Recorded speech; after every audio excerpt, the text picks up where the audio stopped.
Stampers, this is Linda from Stampin' Sister Linda. I wanted to show you another tool time video.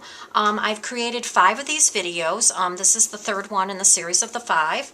And as creative paper crafters, we use a lot of tools to make our beautiful cards and projects. And so I just wanted to offer a series of videos that show some of the tools of our trade.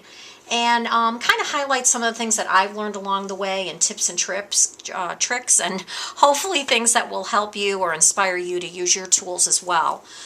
So I wanted to show you the first thing that we're going to be doing with the Brayer. And I actually got this idea from convention when I went to the Stampin' Up! Convention this last year. But they actually used a stamp pad to do this, but I thought, well, why not use a Brayer? You know, if you have one, you should be using them, and I just don't use mine enough.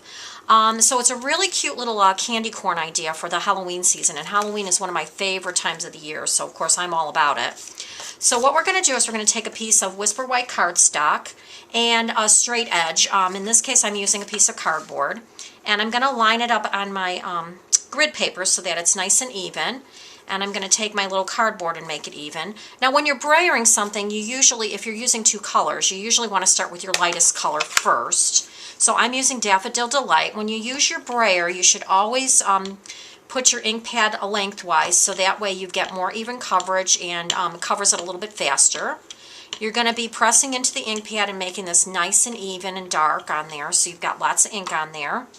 And then when you start rolling, you're going to always roll off of the paper. Now I could have probably used some adhesive to keep this down, but I'm just going to hold my hand to keep the cardboard down.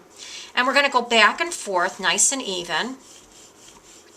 If you wanted to go ahead and go slightly up, down, that's fine. So now I'm going to go in the other direction. And again, I'm going to ink up just a little bit more. And we're going to go off the paper once again. And we're going to go in the other direction, just to give it a little bit more even line. So that looks pretty good. So now we're going to take our next color, Tangelo Twist. Now you can clean this off if you like at this point, but you really probably don't have to, because we're going to a darker color, or just simply roll it off on your paper. And I'm kind of lazy that way. I just don't like cleaning them in between that much. But anyways, so my next color I'm using is Tangelo Twist. So we're going to be moving this cardboard down slightly. Again, making this even. When you lay your brayer down, try not to lay it down like this for any period of time as far as storing it. You always want to either keep it upright or keep it like this, because it will actually form a ripple in your rubber if you keep it down too long that way. So again, we're just going to kind of form a little line here at the bottom, using the Tangelo Twist to make this look like a little candy corn. And again, lengthwise, even pressure, and then just start rolling it off the paper. Looking good. Again, we're going to ink it up a little bit more, and now we're going to roll again off the paper, but this time we're going to go upwards and just try to get that line out of there a little bit. Now each brayer, inherent in each brayer, it has its own little features and dominance. So this one actually looks all even on the sides, but it will change the appearance depending upon the brayer you're using. So no worries, that's part of the beauty of the brayer. So now we have these 2 beautiful colors here, and we're going to be matching our little bag, but I will do that later. I will add the little spider web and the little boo to it. But that's how you do it with a brayer. It's really pretty. Say for instance I wanted to go ahead and do a sky and the grass.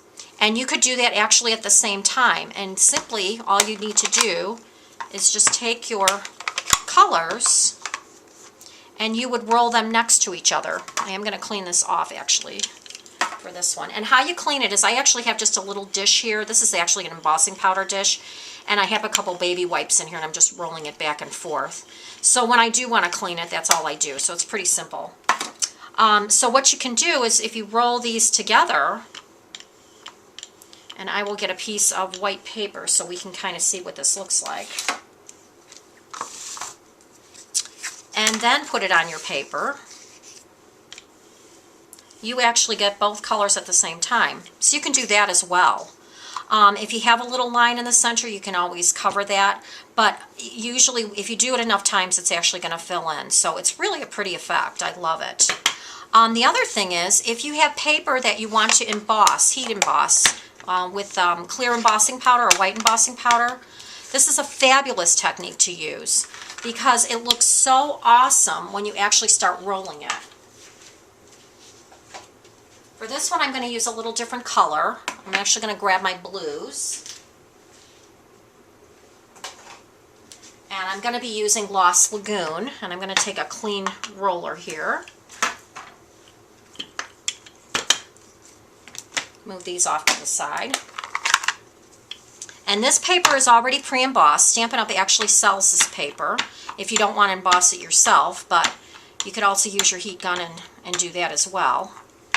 And then again, starting off the paper, this is like magic happening. I just love it. It's so beautiful. I'm going to go back and forth. Again, if you don't really quite like that look, you can go back and forth the other way and then just get it as dark or as light as you'd like. So, but always remember to start off your paper and go off the paper on the other side. So that looks really pretty. So that is just a really beautiful background now that I can use for a card. So we're going to set that off to the side. Sometimes you need to wipe that a little bit just to kind of get that excess off, just to bring back the white a little bit. But it is just a beautiful card. And then of course the ink sticks to the embossed part. So it's really, really pretty. Okay, so moving along. So now these do come apart, these Brayers.